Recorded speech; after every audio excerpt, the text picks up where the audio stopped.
everyone, welcome back to my channel. Today we're going to talk about why, even though everybody thinks that multitasking makes you more efficient, why it is still a myth.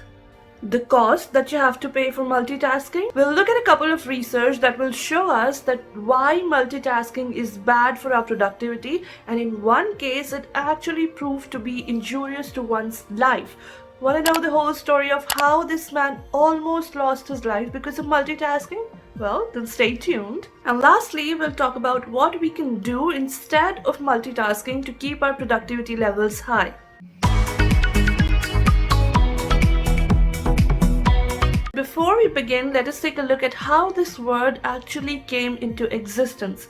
Everybody's saying this word. Everybody wants to multitask. Companies are looking for people who can multitask, while some bloggers ask you not to multitask. So this thing that everybody is talking about, where does it come from? Well, according to Oxford English Dictionary, this word was first used in 1966 to describe a skill set of computers, multitasking, where a single CPU can perform two or more jobs simultaneously.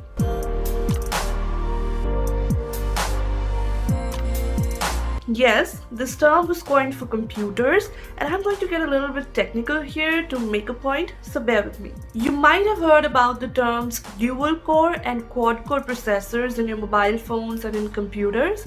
Well, what really happens is, to give the user more functionality, the CPU is divided into parts. So in the case of a dual core processor, the CPU is divided into two parts, and it is divided into four parts in the case of a quad core processor. And because of this, each core can now work on a different task. So in a quad core processor, because there are four cores in a quad core processor, four jobs can run simultaneously at a single point in time by one CPU, and each of the four cores are handling one job each. This is the reason why you can multitask on your computers and on your mobile phones. Like, you can split the screen and use two different applications at the same time. But what's interesting here is that one core can work only on one job at a time. Now, I don't know how this happened, but people nowadays want to do what the computers can do. But what we fail to understand is that we only have one CPU,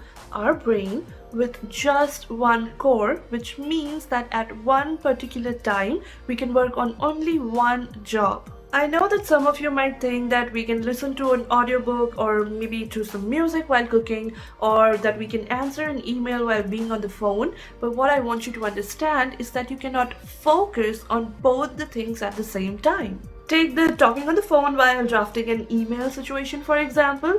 When you are typing an email and at the same time you are speaking to somebody on the phone, you would either type the email and would have stopped listening to the person who's speaking on the phone at that time, or you would have listened to what the person is saying and would have stopped typing. Let's take another example. Let's say that you're a very experienced driver and driving is more of an autopilot thing for you. Well, in that case, you can drive and at the same time, you can speak to the person sitting in the passenger seat, or you can listen to the music that's been playing. But as soon as somebody suddenly pulls over in front of you, at that time, all your focus would be directed in managing the car, and at that particular time, you would be unable to either speak to the person sitting next to you or to concentrate on what is being playing on the radio. All that I'm trying to say here is that there is no such thing as multi-focusing. You can only focus on one thing at a time.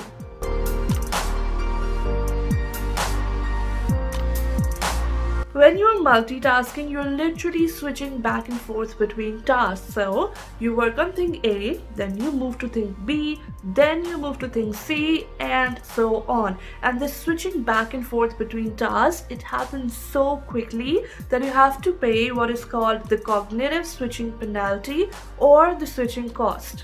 So let's say that you're working on task A. Now you would require a certain set of instructions to perform this task, and your brain has to remember those set of instructions. all of a sudden, in the middle of task A, you decide to multitask and move to task B.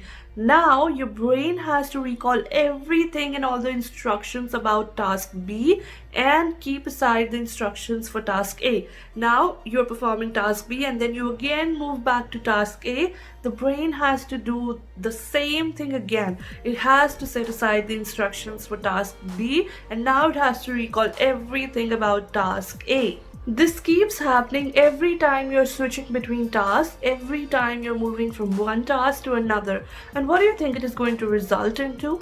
Obviously, poor performance on all the tasks.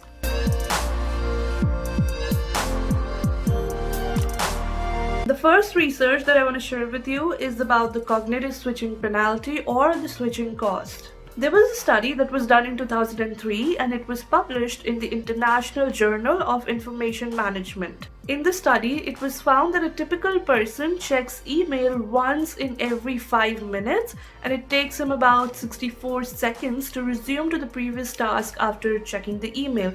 So this person is wasting 1 minute out of every 6 minutes by switching back and forth between the task that he was doing and between checking emails. In the same study, they found that the switching cost was even more when people were switching between checking their phones and then coming back to the task. The second research that I want to share with you is something that I read in Harvard Business Review, which mentioned that multitaskers do less and miss information. It said it takes time, an average of 15 minutes, to reorient to a primary task after a distraction such as an email.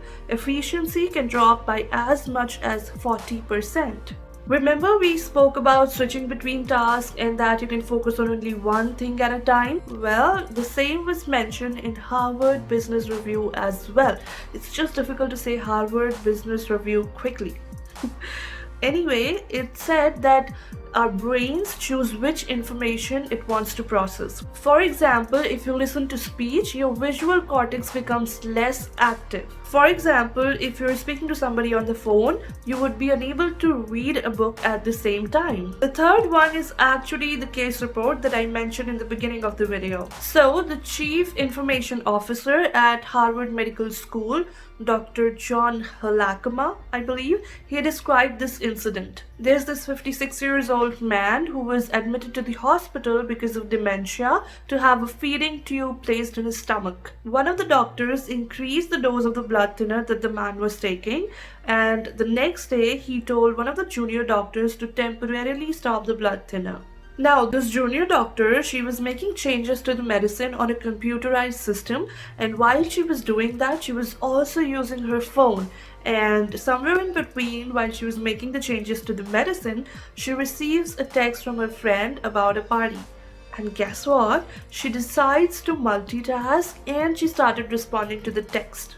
When she was done responding to the text, she forgot about the changes she still had to make in the medicine, and as a result of this man was now getting double the dose, and because of this, his blood became too thin that he ended up getting an open heart surgery. And all of this happened because of multitasking. We already discussed that multitasking reduces our efficiency by as much as 40%, and this is the reason why we want people like pilots or surgeons to focus only on the task in hand.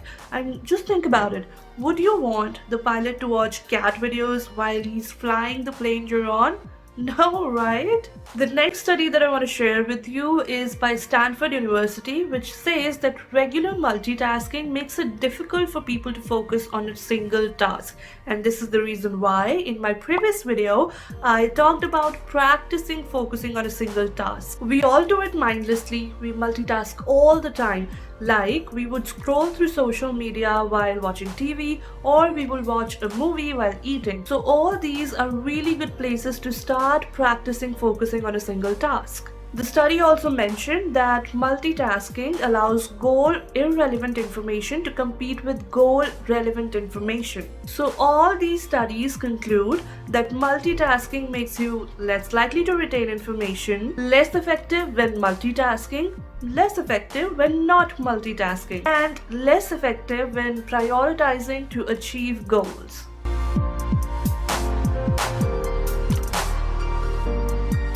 So what should you really do?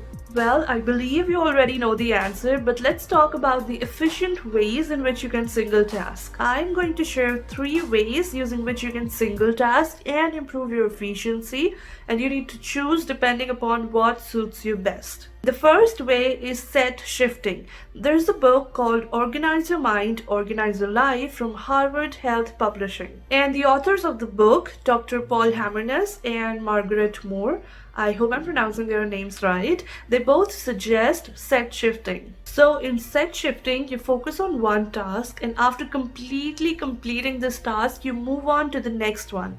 Focusing on one task at a time increases your efficiency and decreases your chances of making mistakes. It also increases your creativity. The next way is the one adopted by James Clear, who is the author of the best-selling book Atomic Habits.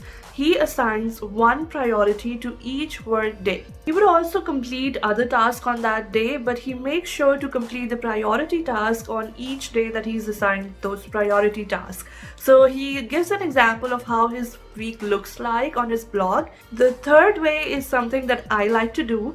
I create a theme for the day. So this means that I would batch similar tasks together and then I would get them done throughout the day. So what this does is that I stay in the zone, as in when I complete one task and then move to the other, I do not have to enter another zone because the other task that I'm moving to is completely unrelated to the previous one. So to give you an example, on Mondays I can maybe record 2 to 3 videos. On Tuesday maybe I can research the keywords, the titles, the descriptions for those videos. On Wednesday I can maybe write a couple of Instagram captions. So you get the point, right? When we start working on a task, after some time we enter the flow state, which means that momentum is built and we would just keep working on the task. We just go with the flow, and that is what I like to do. After completing a task, I like to move to another one so that my flow state or the momentum is not interrupted, and I try to complete as many similar tasks as I can without interrupting the momentum.